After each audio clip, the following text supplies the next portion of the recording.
இந்த மனுஷியை காண இல்லை. நீங்கள் யாராவது கண்டா என்ற நம்பருக்கு தொடர்பு கொள்ளுங்கள். என் ஒய்ஃபை இரவுலேருந்து காண இல்லை. என்னென்னா நான் படுக்கும்போது நித்திரையாக கிடக்கும்போது அங்கே போயிட்டான். என்ன பிரச்சனைன்னு தெரியல.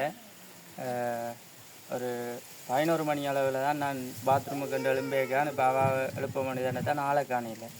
வெளியில் வந்து பார்த்தா பாத்ரூமுக்கு போயிருப்பான்னு பார்த்தேன். ஆள் தேடி சுற்றி தேடி பார்த்தேன், ஆளை காணையில். அப்படி வந்து எங்கள் மாமாக்களுக்கு போனேன். ஒரு 11-3 அப்படி இருக்குன்னு நினைக்கிறேன். கால் தடம் கிடக்கும். இப்போ வெளியில் போகணுன்னா கால் தடம் இருக்குது. அப்போ நான் எல்லோரும் ஓடி வரைக்கும் நாங்கள் அதை யோசிக்கலை. கால் தடம் இருக்குது அதுக்கெல்லாம் யோசிக்கலை. அவள் காணையில்லைன்னா தேடினாங்க. என்ன நடந்ததுன்னு தெரியல. கால் தடத்தை பார்த்தா நாங்கள் பிடிச்சிருப்போம். அவளுக்கு இப்போ என்ன நடந்ததுன்னு தெரியாமல் நிற்கிறோம். முறைப்பாடு எடுக்கணும்னு என்ன கூப்பிட்டு அதில் முறைப்பாடு எடுத்தவை கேட்டவை. இப்படி அவளுக்கு ஏதாவது பழைய இதுகள் எதுவும் இருக்கோ அப்படி இப்படின்னு கேட்டது.